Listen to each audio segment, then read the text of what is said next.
Hey y'all, welcome to our very first Fowler's Friday Night Live.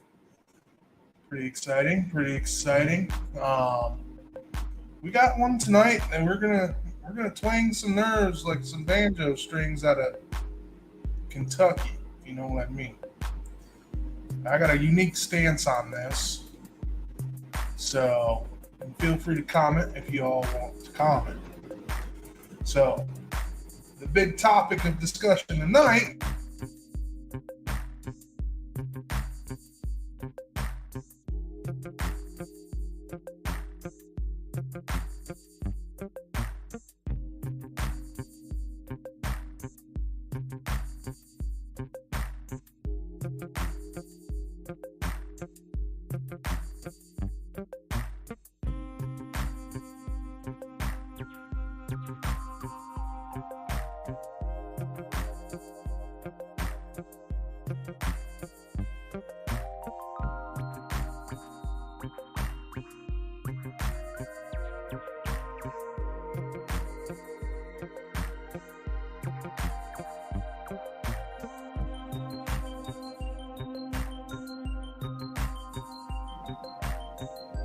There.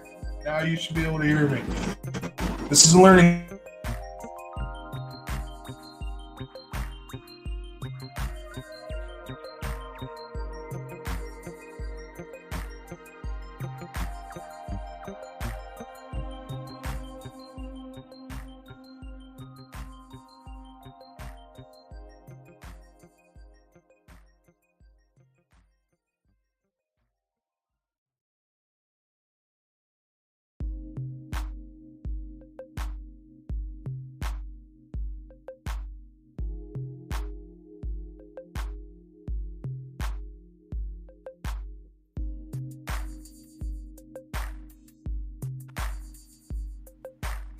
right.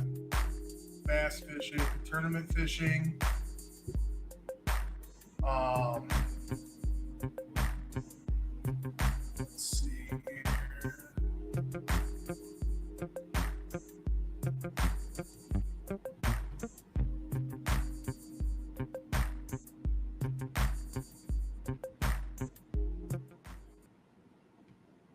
There. That should be everything.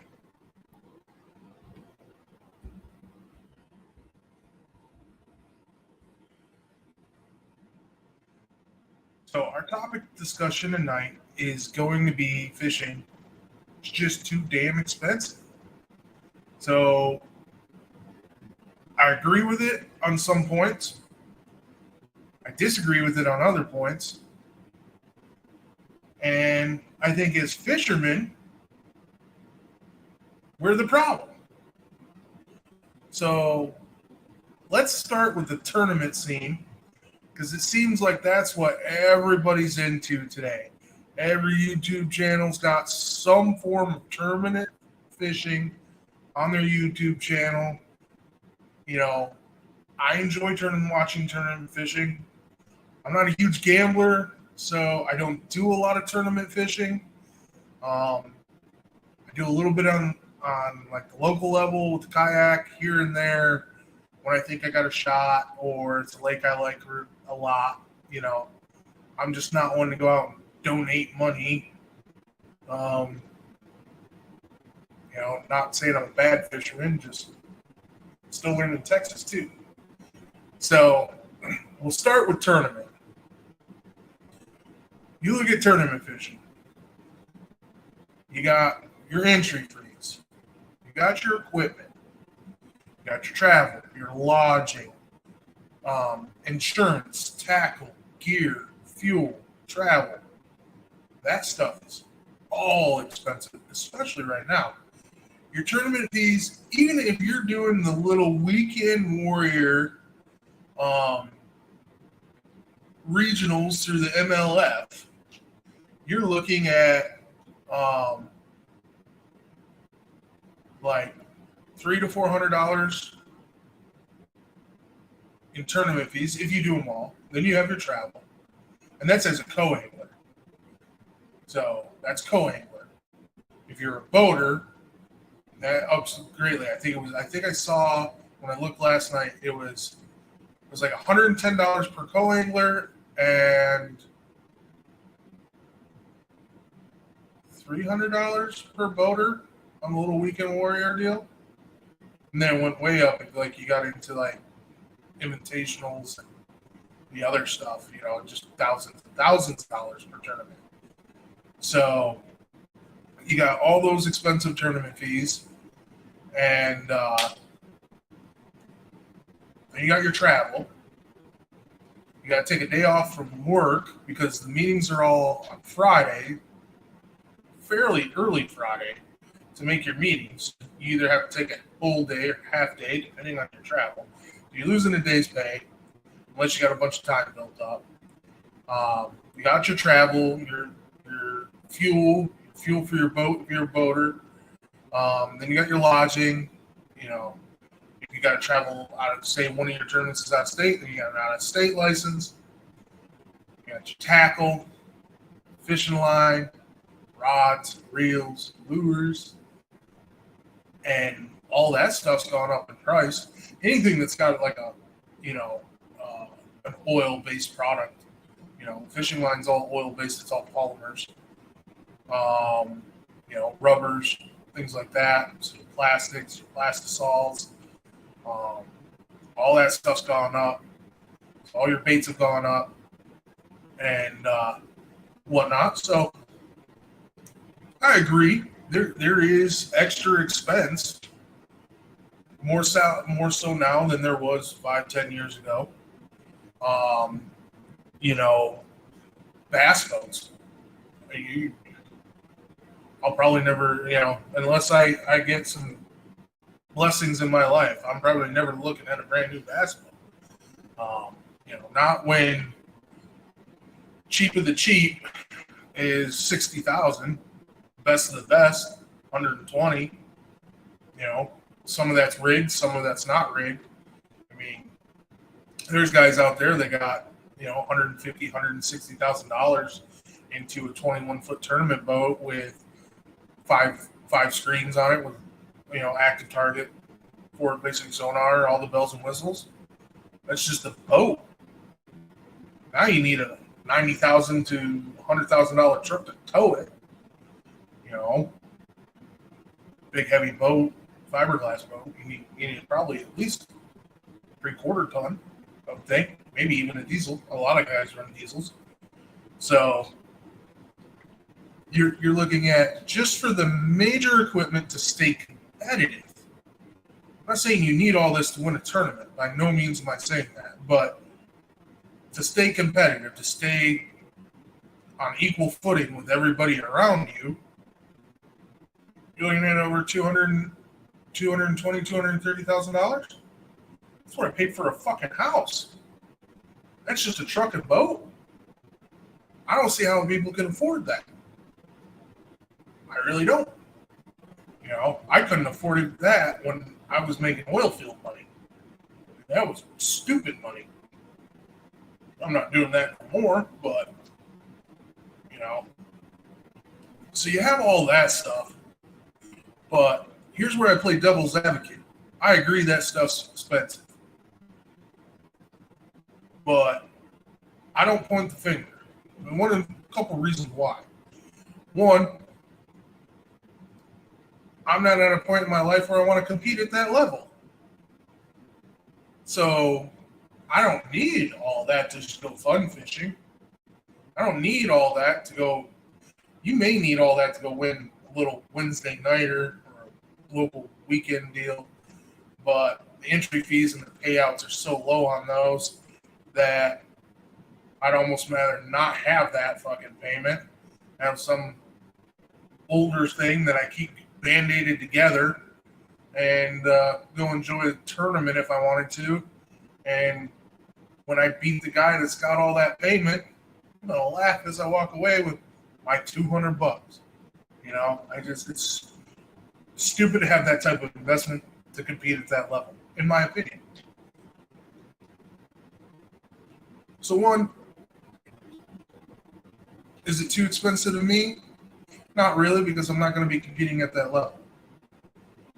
Um, the other side of that too is I could poise myself in work and financial and investment to put myself in a position to afford something like that and go compete at that level, and it doesn't matter.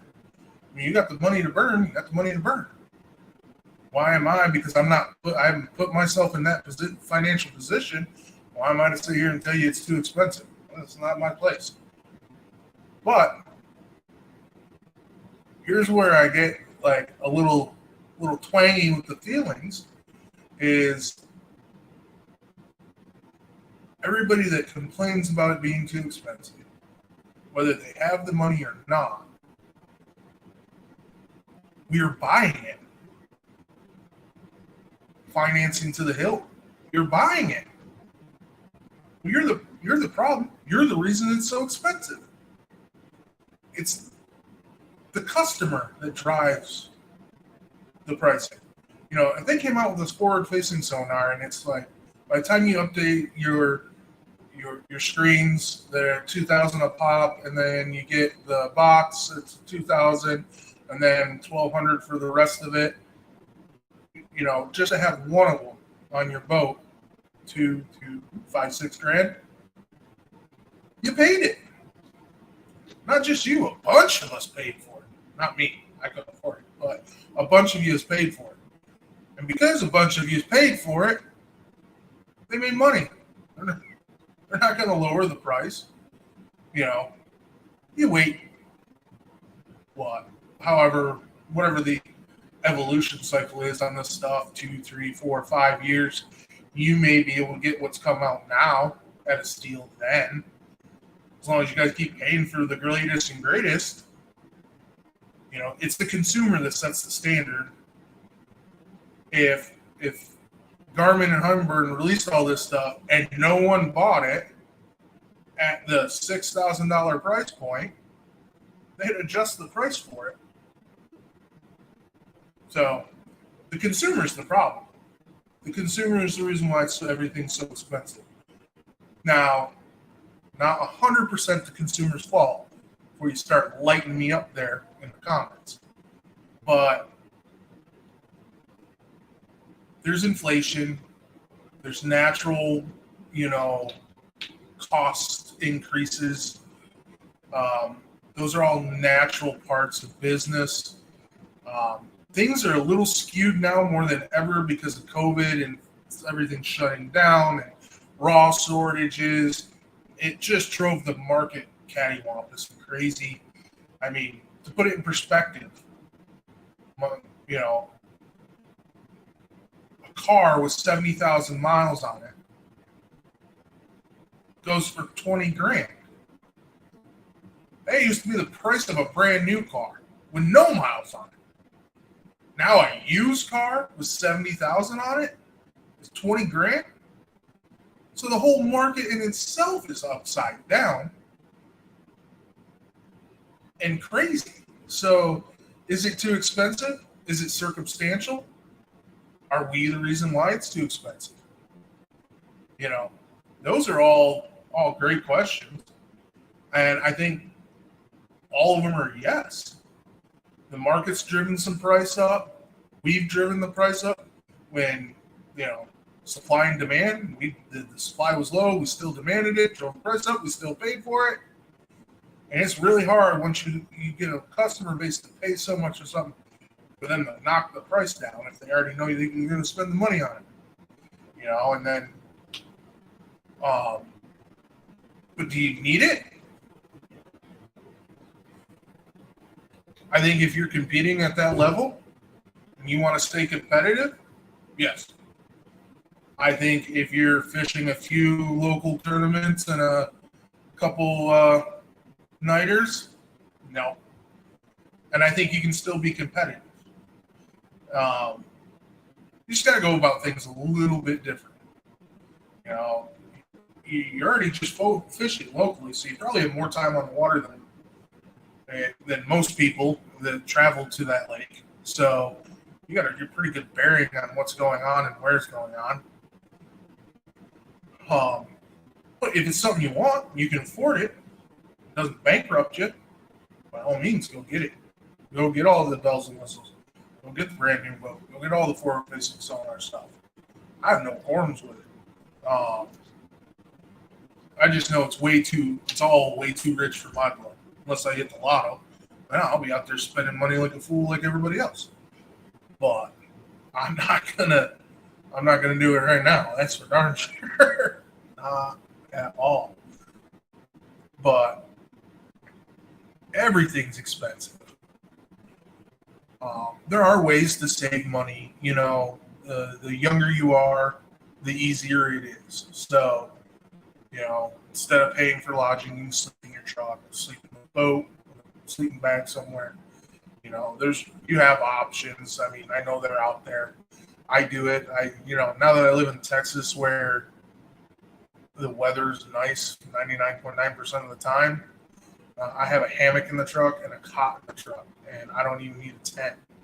I did a trip to PK here a couple weeks ago, impromptu, last minute decision, grabbed a few things, threw it in the cooler, and we went down there early Saturday morning, stayed Saturday night at the state park, left Sunday afternoon, just slept on the cot next to the truck because the kayak was in the back. Got out of that trip. Gas was about $60, $16 for the day pass and the tent sign. Not too bad. And I had a great time, and it was a great fishing trip. So fun fishermen, you don't need it. You're just going out fun fishing. Hone the natural skills first, then get into the technology. Get in swing with what's going on, whatever body of water you're fishing. I'm doing pretty bad at this because I'm bouncing around a lot. So different things are happening differently at different lakes. Not to mention I go from muddy lakes to clear lakes, from clear lake and muddy lake. So they all fish a little bit different.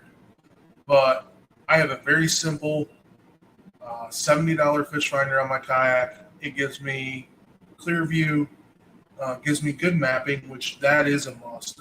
I'll tell you that. And water temps, depth, very simplistic. But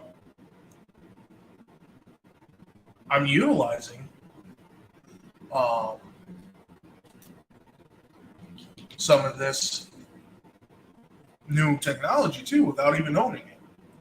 So the pros of the new technology, once you get past the learning curve of learning how to use your electronics, use your forward-facing sonar, use your kayak or boat. Once you get past that learning curve, having that stuff, you get proficient with that and having that stuff, I truly do believe it does give you a competitive advantage and shortens your learning curve when you start going to new bodies of water. I think it just, especially if you encompass all the other homework you do with it, you can get on fish pretty quick if you have that stuff. I think it takes away from some of the natural ability of being able to read some of the conditions on the water, not all of them. I mean, you still got to be able to have that time on the water and that intuitiveness to go, I need to throw a jerkbait right now, or I need to throw spinnerbait, or I need to throw a swim jig, or I need to go wade finesse today. That stuff comes with time. Just being on the water, time on the water. The forward-facing sonar, like if you just like me, I'm sure all you guys bounce around YouTube and pick up as much information as you can. I utilized, so everybody ever sees this video probably knows who Ben Milliken is. Got one of the biggest fishing YouTube channels I believe there is, outside probably the Googans. And he also just started fishing the Bass Opens, and so now he's got national coverage through that, plus the YouTube channel. So I'm sure everybody here knows who he is. He does a ton of videos down here in Texas. I don't need to know what lake he's on. The OHIV ones are easy to pick out, but the rest of them, I have no clue where he's at. So, but he does show the forward-facing sonar. It does show what type of cover he's fishing. It does show what depths he's fishing. You get a gist of what time of year it is. So, if you watch enough of those videos, those videos will help you put different puzzle pieces together that you can take and apply. Now, I don't have forward-facing sonar, but you watch a lot of his videos, and he's fishing flooded timber and stumps and points. You watch his Bassmaster Open stuff. Offshore drainages and ditches. And then he went over to Toledo. He's fishing flayed points. Pay attention to what time of year it is. Now you can do your map study, right? You can do your map study. You're intuitive because you're in the water, whether you're going in a boat or a kayak. You can using your map study. You can identify a couple key areas that are similar to what you just seen him catch fish on. If say you have basic sonar, down scanning, side imaging, or even less like me with just the clear view and traditional, you can go over and graph a few things and kind of slip away, shut your graphs off, come back, position yourself using the mapping system on your fish finder, and then using the feature that gives you distance from your boat or kayak to your waypoint, and you can go target these fish. You'll know if they're suspended. You'll know if they're tight to the cover. You'll know if they're on the bottom. You got a few baits tied up. You go throw a jerk bait over the top of that tree. If the trees, the tree's down, you got a jerk bait that fits in that depth range. Go throw a jerk bait over the top of it. You might pull a big one up just like Milliken does. Or go throw your big swim bait. Or your little swim bait. I don't have to have that technology to learn what some of these guys are learning with it. Especially a guy like Ben who shares so much on YouTube. So there's pros and cons. I believe, it's gonna take me longer. I'm gonna have to count down. I can't visually see how the fish are reacting. I'm gonna have to go through more rotations of baits than he has to. So, as I was saying, to be competitive in a tournament, yeah, he can roll up, throw a couple different baits, see what they're doing. He knows they're not active and move on. I have to throw multiple baits, spend more time, move on, come back. Same result, he's just getting quicker results.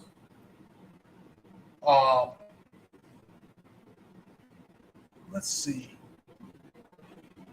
Some cons, the price. The price is high for all that stuff.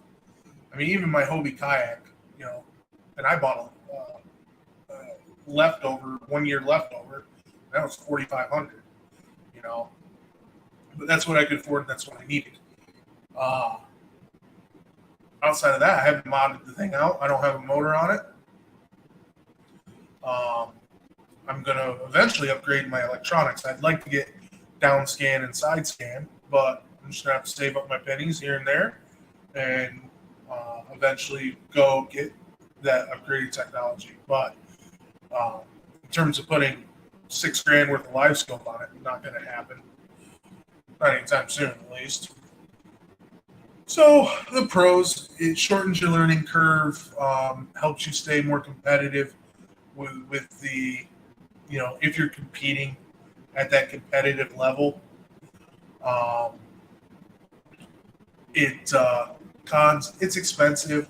I think it takes away a little bit from some of the time on the water and the instinctual fishing that you get when you don't run that stuff. I I do a lot of things, mental notes, journals, things of that nature that help me build a good fishing bank. And it's not always right. I go out, I still get skunked. I'm saying I'm the best fisherman in the world. I do fairly well. But, PK was a perfect example of that. I did my map study. I found some sneaky stuff that nobody else was thinking about fishing. When I got there, I did what everybody else did. I went to the backs of these creek arms and these pockets looking for spotters. And I caught 1 3-pounder on the point, the very first point leading into the pocket. Secondary point, not main lake point, secondary point. And then the further I got back, the less and less activity I see. I've seen some very small fish swimming around, seen a lot of carp swimming around. I backed out that evening. I went out main lake points, had a bite, one little clue there, good one, 3-pounder. And then I went and checked some of my sneaky stuff. And, here's like a simple mistake that I still make as an angler. I had a shaky head on, and I got more bites on my sneaky stuff than I'd ever gotten bites in Texas yet. And I couldn't keep them pegged. Got so frustrated. It took even the next morning, I lost a couple before I even put together what was going on. The rod I tied the shaky head on was too soft. And I was not driving that hook. It just needed to be on a stiffer rod. And but I'll never forget that again. I'll never make that mistake again. So, I don't know. It's just, I think personally, if you think it's too expensive, it's probably too expensive because your budget won't allow it. If you don't think it's too expensive, your budget probably allows it. And all the other arguments are invalid. Whether you think it's right for fishing or not right for fishing or whatever, those are personal preferences. And I have my personal preferences even when it comes to fishing. I'm not a huge power fisherman. I like to finesse more, like to drop shot, drag a jig, Carolina rig, weightless Texas, things of that nature. And a lot of people tell me I'm wrong. I go out and catch fish. I caught a 6.5-pounder. My biggest one. I'm fucking proud of it. Won't take that away from me. I'm happy about it. So I don't know. In my opinion, I don't think it's overpriced. If you can afford it. And if you can't afford it, it's overpriced. I can't afford it. It's overpriced to me. But I don't value it like the other guys do. And that's where I get a little aggravated with all these arguments on this stuff, because just because it's too rich for my blood and my financial position, why should I badmouth the guy that can afford it? Yeah, all these people buying are going to keep the prices up. Eventually, something the latest and greatest is going to come out, and you be able to pick up these systems, way cheap, unless they go with the boat. But you can pick some of these guys that swap out their actual equipment and keep the boat. You may be able to pick up a whole live target system and screen, for $500-$600, in a couple years, when they want to go get the latest and greatest. So eventually they'll become affordable for me, and I may be able to do it. But the rest of the stuff is the economy and whatnot, and stuff we have no control over. But it is expensive. I don't understand how these guys afford it. And if you understand anything about the tournament scene, it's basically everything below the pro level is paying for the pro level for the most part. I mean, you have your few winners, but a co-angler is basic, luck of the draw and donations most of the time. Just about every boater I pulled in the Northeast when I was doing what was the Walmart Bass Fishing League, You know, they were fishing isolated rock humps. They position the boat. You have the little imaginary line that you don't cast across, and you get lucky. You may be able to bring one to the weigh-in. 90% of the time, you got zero. Not that I was doing anything wrong. I was throwing a tube or a drop shot, just like the guy at the front of the boat. But the boat position and the isolated cover where all the fish were, I was basically fishing no man's land while he was filling his live well. I don't know. It's to me, it's not worth it. So, but now that we got the banjo strings just a twanging, let's recap. I want to recap the last fishing video I did that's up on the channel. So I'm still working on my format. I'm still working on talking to the camera. Those are unnatural things to me, and I'm working on it. I promise you I'm working on it. So let's recap. So the last video, so it's one of our longer videos. It's an hour long, and it's a little sneaky pond, sneaky lake that a lot of people don't go to. One, because it's small enough where it's not a big boat lake, so it's mainly a kayaker lake, and then two, it's kind of in the middle of nowhere, and unless you're scouring Google Maps a lot, you may not ever find it. But me and the wife went there, and we had an epic day. And now that I've had time to edit the video, go over the day in my head a bunch, I just want to recap kind of how it started out. I was excited. Water temps were warm. I wanted to get on a topwater bite. I started out with a frog. I was getting blowups on the frog. The fish were too small for the big frog I was throwing. I had a smaller topwater. I'd have been wrecking them, maybe a smaller popper or something. But so I threw that, stayed stubborn with it for a little bit. Then I finally switched over. I threw the Carolina rig, picked one up right away, and it's got grass in this pond. So I had a bunch of grass on it, so this will be a pain to consistently throw and remove all this grass all the time. So I switched from that over to a weightless Texas rig, Senko, and just went to town. And the wife was throwing the same thing, and we were just catching fish. I lost count. It's over 30 fish we caught, and we just didn't catch them on the Senko. It was a really special day, and cameras didn't get to capture it all, but there was tail end of spawning, there was fry garters up, there was bass up chasing fry, like dirt shallow, inches of shallow, backs out of the water, just zooming around up there, thrashing bait. It was unreal. And if you threw a worm anywhere near it and give it a couple little twitches, you had it. The wind picked up, and that bite was still going strong. The wife was still catching them. I got bored with it, so I switched back to the frog. I found the creek where the creek channel came out, and I switched to the drop shot before I went to the frog.